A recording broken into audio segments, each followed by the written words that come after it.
Have you ever wondered how close you've come to danger without even realizing it?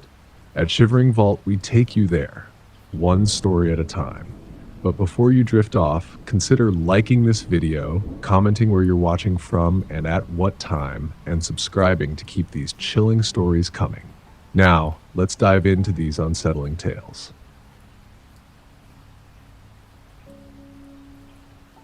It was a Friday afternoon, and I was feeling excited, like really excited. My parents were heading out of town for the weekend, leaving me alone in our house for 2 whole days. They were going to some wedding in Nevada, a fancy one I didn't even care about. I had my own plans.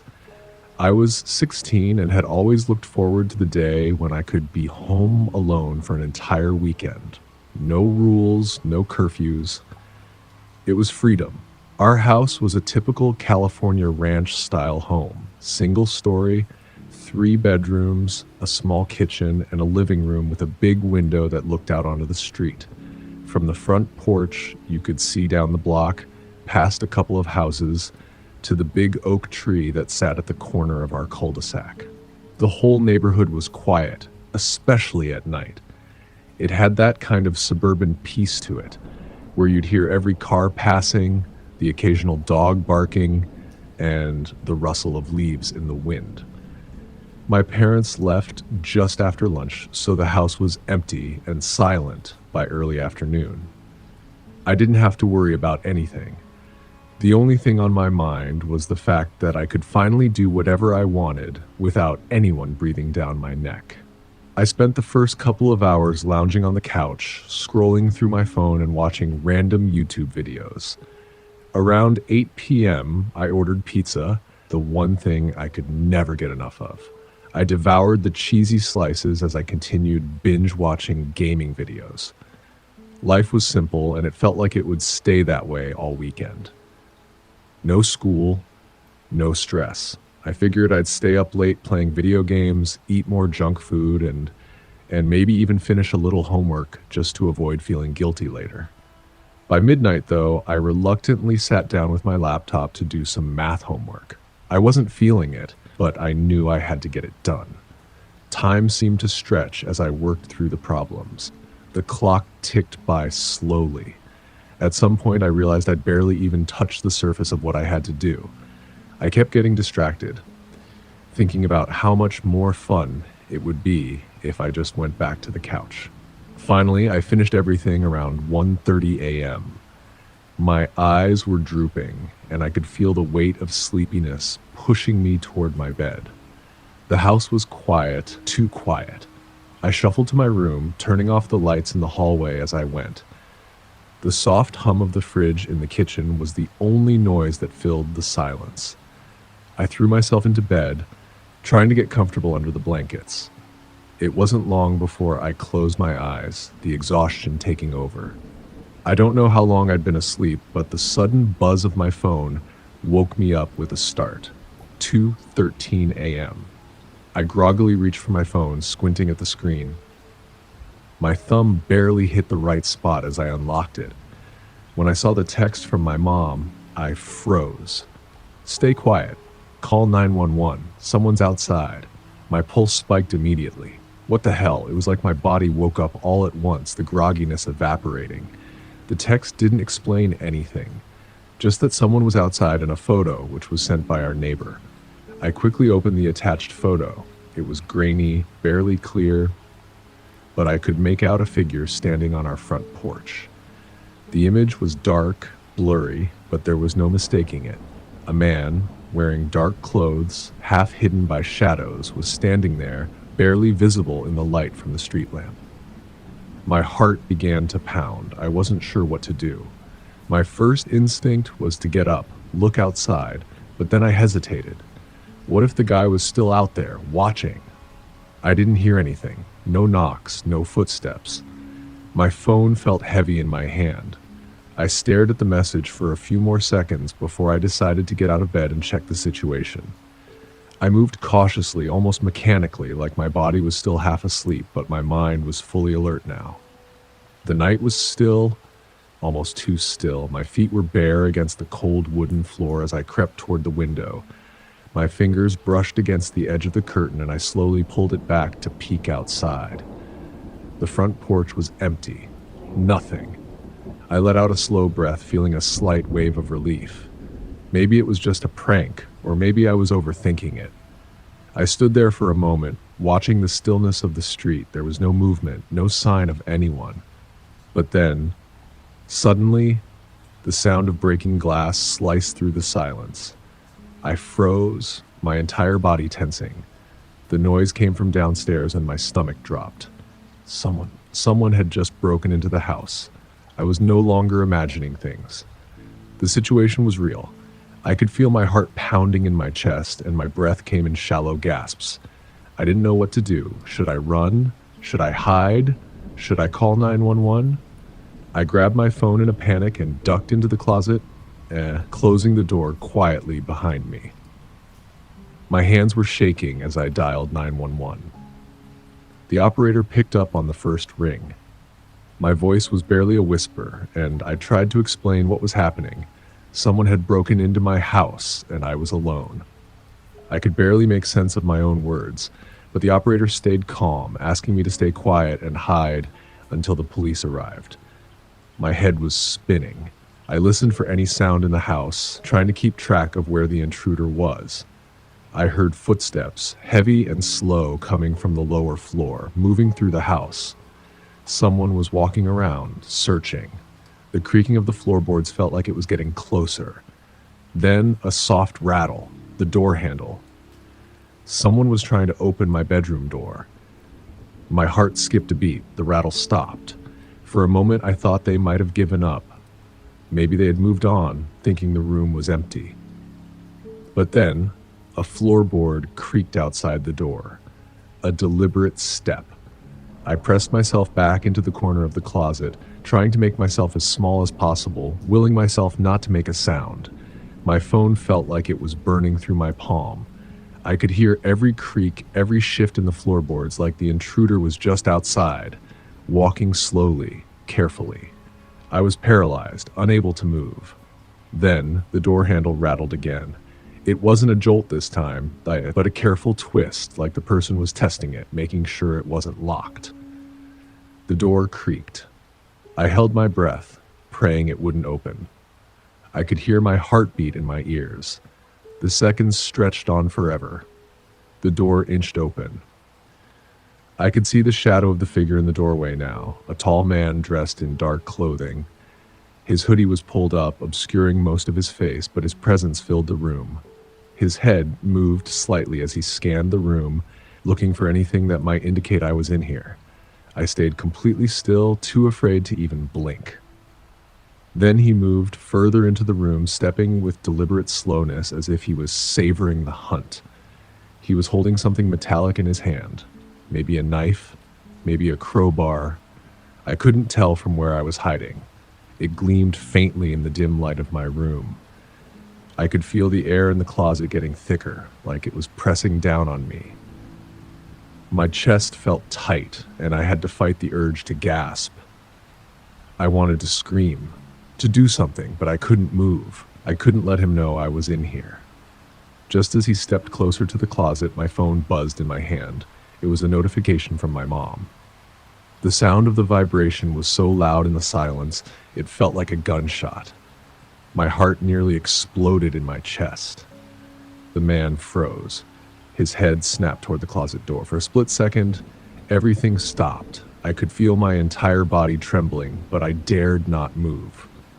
I thought for sure he would burst through the door, that he would find me, and then suddenly a loud voice shouted from outside, "This is the police! Come out with your hands up!" The sound of sirens screamed into the house, the flashing blue and red lights spilling through the windows. The man's head whipped around in surprise, his eyes wide with panic. He cursed under his breath and spun around, running for the window. I heard the glass shatter as he climbed through, disappearing into the night. I stayed frozen in the closet, my heart racing, waiting for the sound of his footsteps to fade. It took what felt like forever before I dared to open the closet door. When I finally did, I could hear the police officers shouting in the house. clearing the rooms, shouting orders. They stormed into my room, their guns drawn. They never found the guy. He had vanished into the night. I gave my statement to the officers, but they never caught him. Weeks went by without any updates. I tried to push it out of my mind, but it was always there, lurking in the back of my thoughts. My parents came home early after the break-in, and we spent the next few days talking about what happened. They installed a security system, and from then on, I was never home alone again.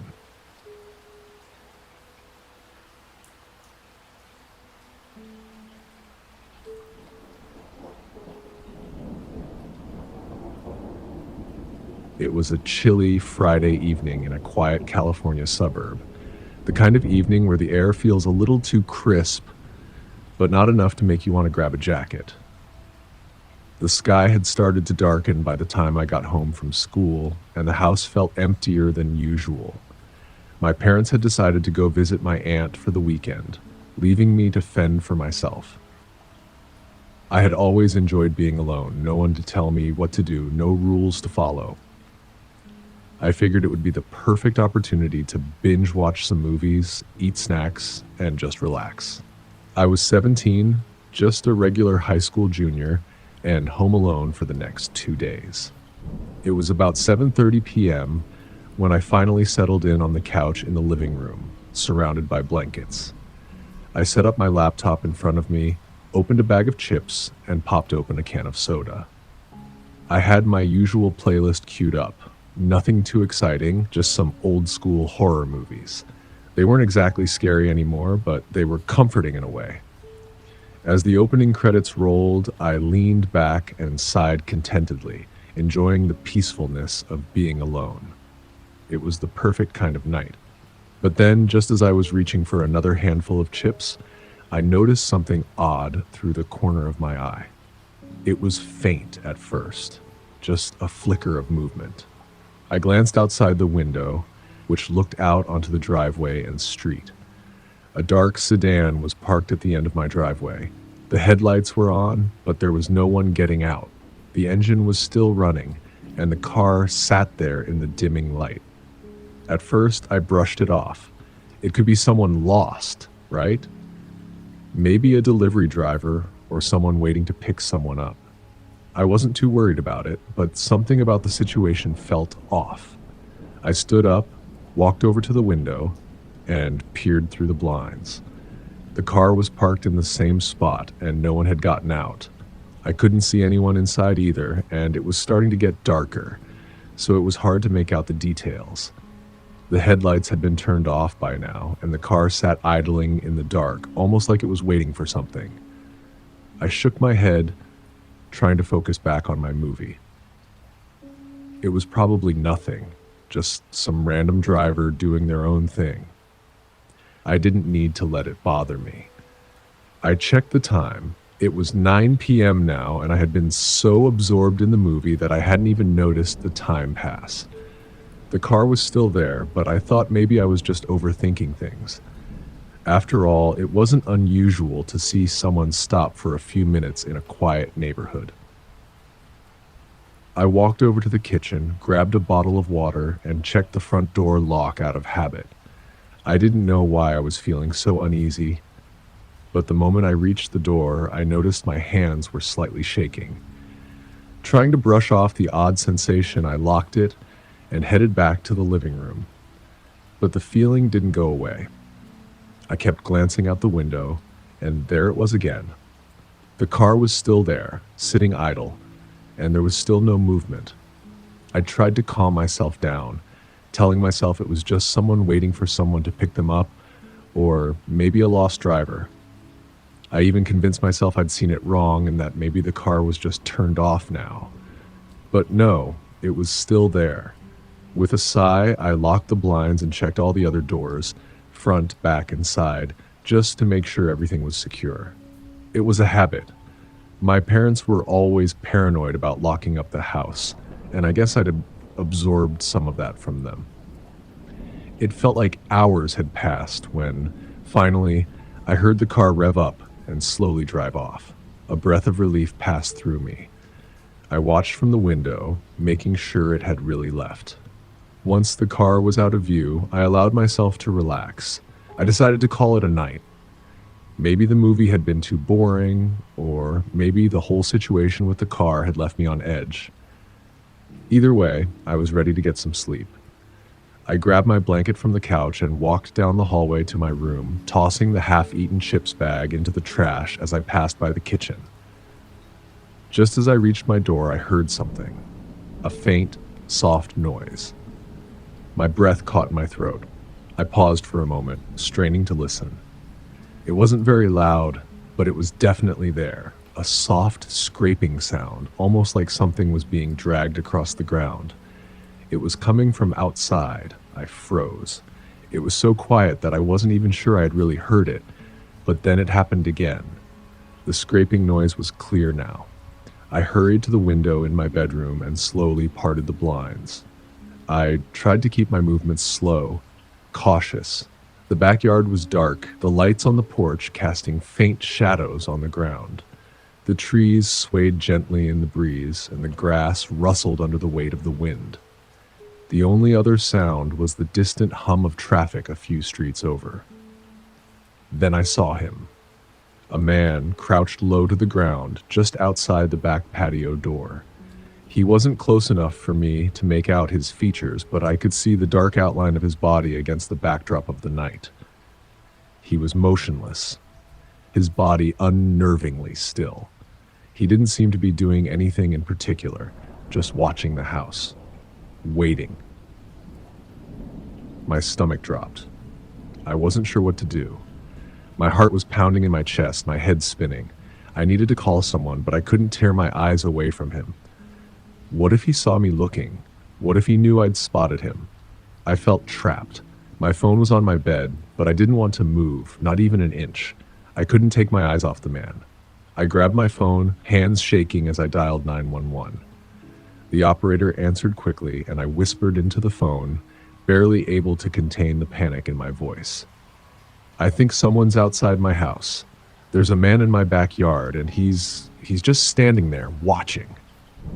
I heard the operator's voice come through the phone, calm and soothing, but I could hear the urgency behind it. Stay on the line with me. Officers are on their way. Can you find a place to hide? I nodded, even though she couldn't see me, and slowly backed away from the window, trying to make as little noise as possible. I grabbed the kitchen knife from the drawer and moved toward the pantry, the only place in the house that I could think of where I could hide. I shut the door behind me, the cool metal of the knife comforting in my sweaty palms. I crouched down in the darkness, trying to control my breathing. It felt like every small noise in the house was amplified, the soft creak of the floorboards under my feet, the faint rustle of the pantry shelves, my breath that was too loud in the quiet.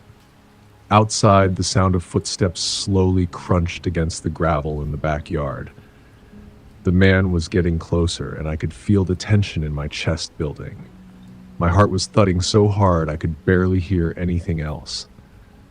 Then came the back gate, the faint creak of it opening. I gripped the knife tighter, trying to stay as still as possible. The footsteps grew louder, closer now. Then came the soft jiggling of the back door handle. I sucked in a breath, my hands trembling as I gripped the knife. He was trying to get in.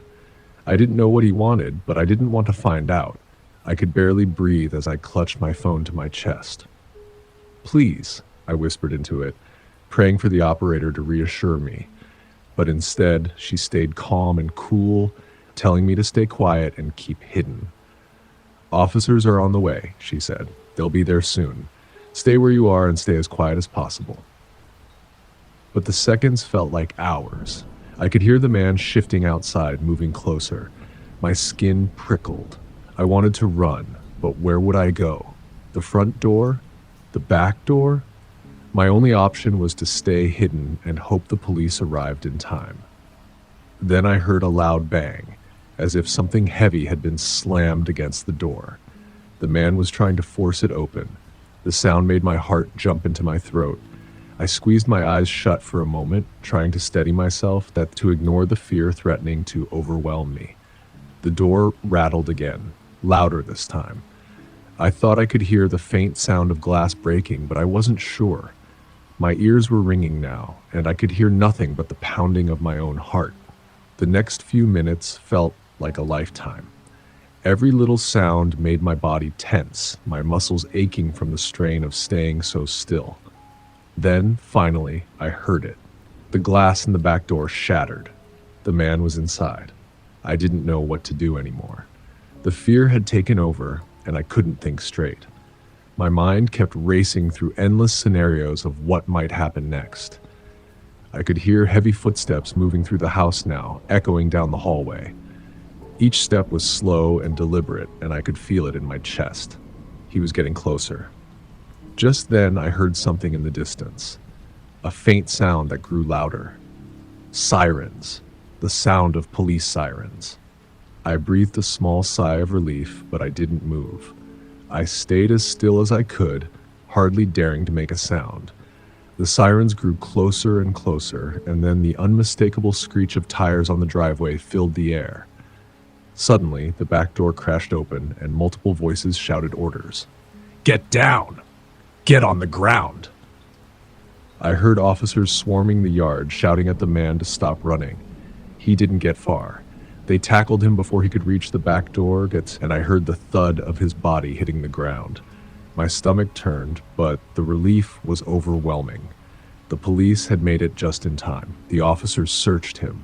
I could hear the clinking of metal, the zip of handcuffs being snapped on. He had a knife, zip ties, and duct tape on him. He had been planning something horrible. The officers later told me that he had a history of targeting teenagers who were home alone. He had been watching my house for hours, waiting for the perfect time to break in. If I hadn't called 911 when I did, it could have turned out much worse. As I sat there trying to regain my composure, I couldn't shake the chilling realization. I had never truly been alone that night. The whole time, someone had been waiting, watching me.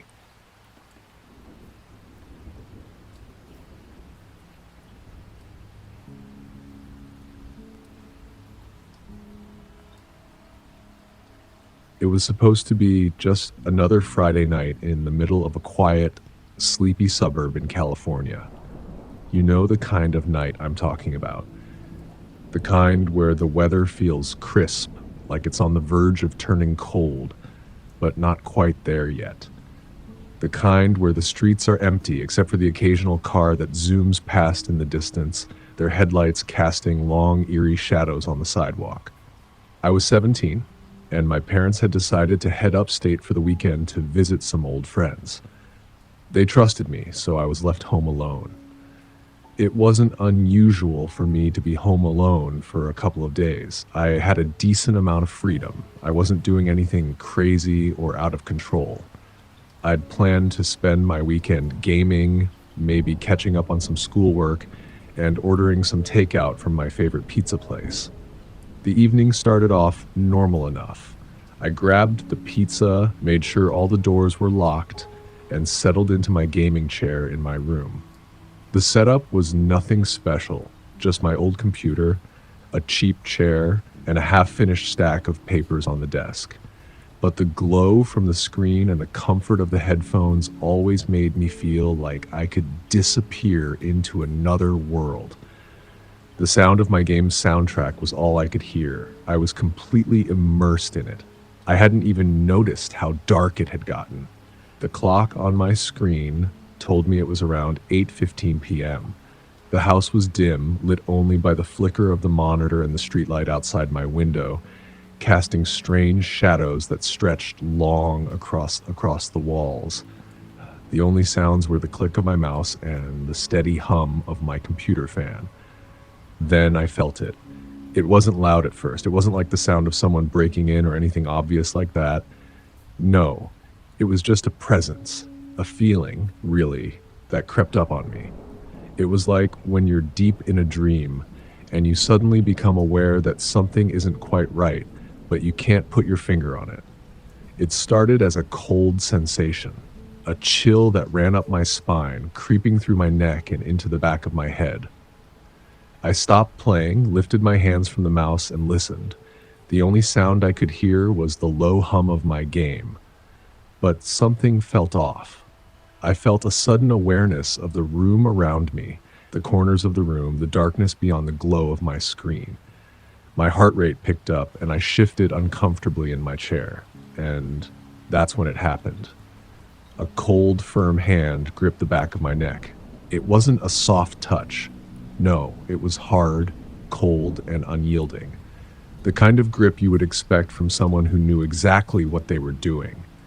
My entire body went rigid, a sharp shock of fear and confusion paralyzing me in place.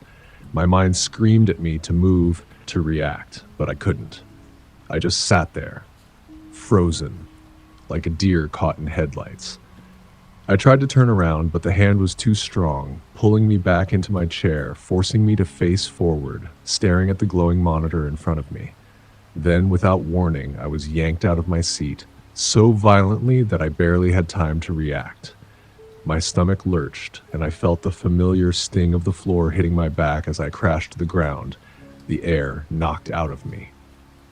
My vision blurred, and I could feel a sharp pain shooting through my skull. It was like everything around me slowed down, but my body was still moving, rolling, tumbling through the shock. I tried to blink the dizziness away to focus on what was happening. But before I could even think straight, I felt another punch to my face. The pain exploded through my jaw.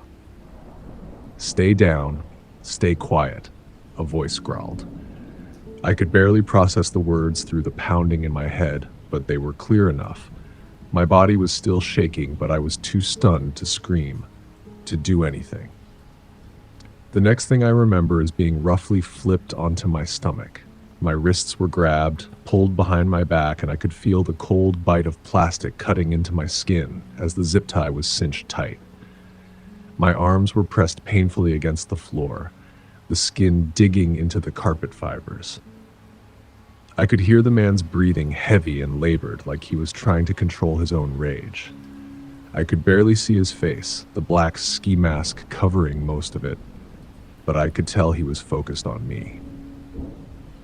Then he spoke again, his voice so close I could feel his breath on the back of my neck. "Stay quiet and you won't get hurt," he repeated. I didn't respond. I couldn't. My body felt like it was trembling from the inside out. Every part of me wanted to scream, wanted to fight, but I was trapped, bound, helpless. The man moved away, his footsteps retreating into the hall. I could hear him moving quickly, slamming open drawers, rustling through papers, and overturning furniture. The house felt like it was alive with the sounds of him tearing through it, like he was looking for something.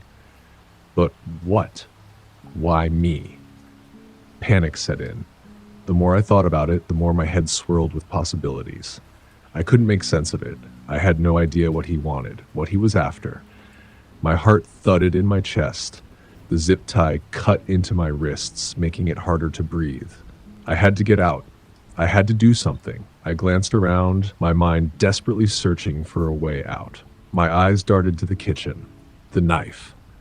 The one I had left on the counter earlier when I'd made my sandwich. It was my only chance. With every ounce of will I had left, I dragged myself across the floor, wincing at the pain in my arms and legs, feeling the cold grip of the zip ties bite into my skin with every movement. I could hear the man moving around, the sound of drawers opening and closing, his muffled curses echoing through the house. He was too focused on his search to notice me. My heart raced as I reached the kitchen doorway, feeling a strange, almost magnetic pull to the counter. The knife was there. I could see it in my mind's eye, the silver blade glinting in the dim light. It was close enough that I could almost taste the relief, but I couldn't reach it yet. Then I heard another voice, a second figure. I couldn't make out the words, but there was a new presence in the house. It was like a shadow had entered the room with him, and I could hear them whispering, talking about something I couldn't understand. Panic flooded me again. I didn't know how much time I had, but I couldn't stop now. I grabbed the knife. My hands were shaking uncontrollably as I worked to cut the zip ties, the blades scraping against the plastic in small, jagged movements. It felt like an eternity, but finally the ties snapped.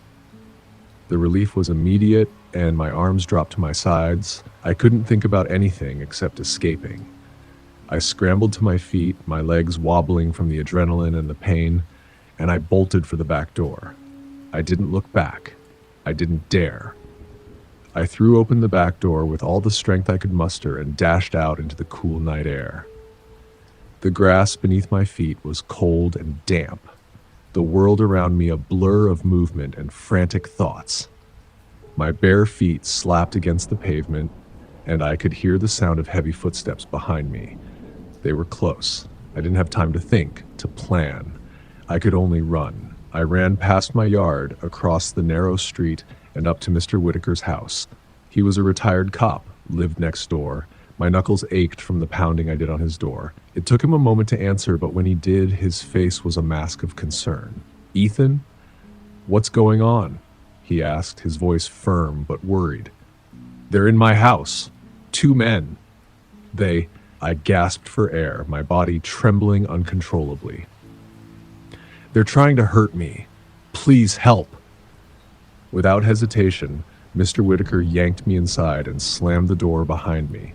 He didn't say a word, just moved quickly, his eyes darting to the window as he reached for something beneath his coat. The cold metal of a gun appeared in his hand, and he moved to the front window, peering through the blinds. Seconds later, I saw them. 2 figures, wearing black ski masks, creeping out of the shadows of my yard. They saw Mr. Whitaker with the gun, and it was like their entire posture changed. They turned, their footsteps retreating quickly into the night. They were gone. The police arrived shortly after, and I gave my statement, but nothing came of it. The men were never caught.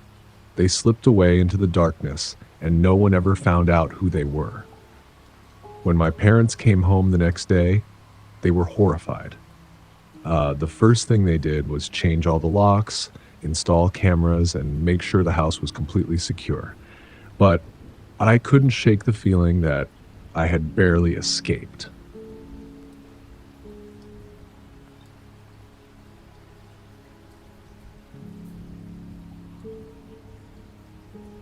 It started off as a simple favor, nothing out of the ordinary.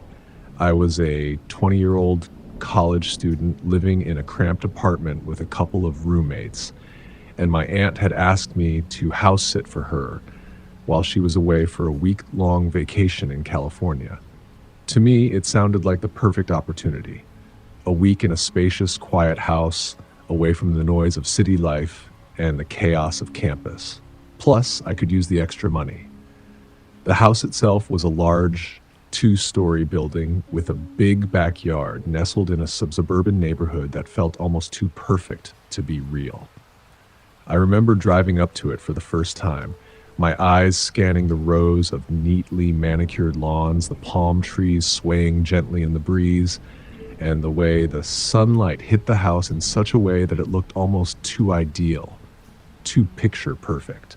It wasn't anything extravagant, but there was a certain calmness to it. The house felt well maintained. My aunt had lived there for years, and as I stood there outside the front door taking in the sight of it, I started to feel a slight unease that I couldn't quite explain. Still, I brushed it off. I was probably just tired from the drive. After getting the keys from my aunt's neighbor, I let myself inside. The first thing I noticed was how quiet it was. The kind of silence that's heavy, like the air is thick with stillness. The house smelled faintly of lavender, but there was something about it that felt too clean, too pristine. Every piece of furniture in the living room was perfectly in place. Every picture on the wall aligned just so. There wasn't a speck of dust anywhere, and everything seemed to be in its exact place. Even the air in the house felt unusually still, as though it had been waiting for something. I set my bag down on the couch and walked through the house, trying to shake off the weird feeling in my chest. The kitchen was just as immaculate, all the dishes neatly put away, the countertops wiped clean. My aunt's kitchen always looked like a model home, nothing out of place. I opened the fridge to grab a bottle of water, and it was stocked with fresh produce and prepared meals. It was all so organized, almost sterile. I couldn't help but notice how everything seemed controlled, like the house itself was holding its breath, waiting for something to happen.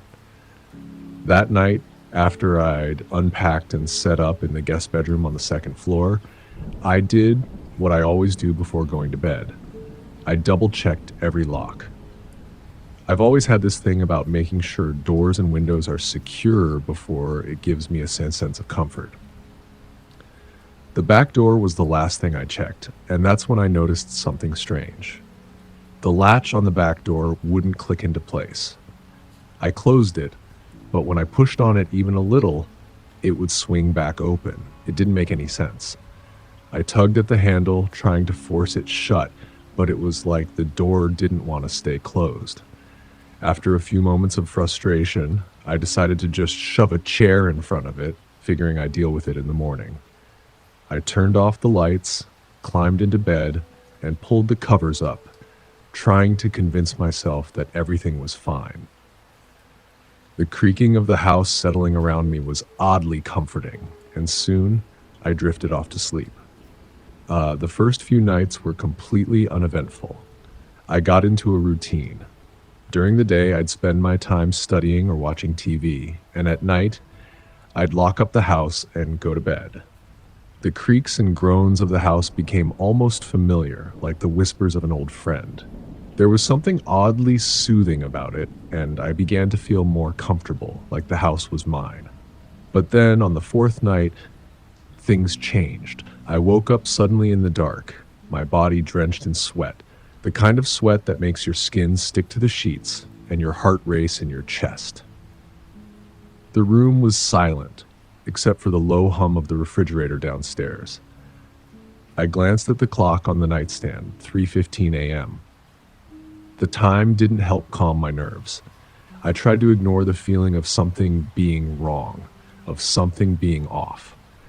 But the more I tried to force myself back to sleep, the more awake I became. It started with a sound, a faint creak, like someone stepping on an old wooden floor. I froze, my ears straining to catch more. I tried to dismiss it as the house settling, the way old houses do, but then it came again. A slow, deliberate creak, followed by another one. It wasn't the sound of something shifting with the weight of time. It was the sound of someone walking. Someone was downstairs. My heart started racing. I could feel the blood draining from my face. I held my breath, trying to stay still, trying to convince myself that I was just imagining it. Maybe I had heard something outside. Maybe the wind was playing tricks on me. But then it came again. Another creak, followed by a soft shuffle of footsteps. The sound was unmistakable now. There was someone in the house. I wasn't sure what to do. I didn't want to make any noise. Didn't want to alert whoever it was to my presence. But I also didn't know if I was safe. I didn't even know where they were or how many people were in the house. My mind raced, and I could feel the panic rising in my chest. I slowly grabbed my phone from the nightstand, my hands shaking so much that I could barely unlock it. My fingers felt stiff, clumsy. I dialed 911, whispering as quietly as I could into the phone, explaining that someone was in the house, that I was alone and terrified. I was just finishing up the address when something happened that made my heart stop. A knock on my bedroom door. I couldn't breathe. I pressed my back against the wall, trying to make myself as small as possible, as though I could somehow disappear. The knock came again, soft and measured, but unmistakable. Whoever was on the other side of that door knew exactly where I was. They knew I was there. I had to stay still. I couldn't make a sound. I heard the footsteps again, moving away from my door, the sound of someone pacing. My heart was thudding in my ears. Every little sound felt like it was amplified in the silence. Every creak of the floorboard sounding like a thunderclap in my head. I couldn't tell if the footsteps were moving toward the stairs or away from them. I heard them go down the stairs. The creaks of the steps were loud and distinct in the quiet of the house. The hurried shuffle of footsteps told me they were in a hurry to get away. After what felt like an eternity, I heard nothing but the distant hum of the fridge. The 911 operator was still on the line, asking if I was okay. My mouth felt dry as I finally whispered, "They're gone." The police arrived, what felt like hours later, though it was probably only minutes. I led them through the house, trying to explain everything as clearly as I could, though I could still feel the adrenaline coursing through my veins, making it hard to think straight. We went through the upstairs first. Nothing out of the ordinary. No broken windows, no signs of forced entry. But then, when they opened the basement door, the smell hit me. It wasn't just the musty, stale smell of a basement. It was worse. It was sour and heavy, like something had been left to rot. My stomach turned as the police went down, their flashlights cutting through the dark. The air felt thicker down there, like it was suffocating me. I felt trapped, but I couldn't look away. Then the officers found it. A sleeping bag, ripped and dirty, lay in the corner. Empty food wrappers were scattered around, along with a few cans. A small, dull knife was carelessly discarded nearby. Someone had been living down there. Someone had been hiding in my aunt's house for days, coming and going through the faulty back door. The police searched every nook and cranny, but they found no trace of the intruder. No fingerprints, no evidence of who had been living there, no signs of a struggle. It was like the person had just vanished. They never caught them. My aunt changed all the locks and installed security cameras around the house as soon as I told her everything. But even with all that, the feeling of being watched never went away. I couldn't escape it. I never house sat again. I couldn't. That's it for today's tale from Shivering Vault. If you have a story worth sharing, drop it in the comments or send it our way. Don't forget to subscribe and share with your fellow thrill seekers. As always, the Shivering Vault thanks you for unlocking today's tale. Until next time, the Vault awaits your return.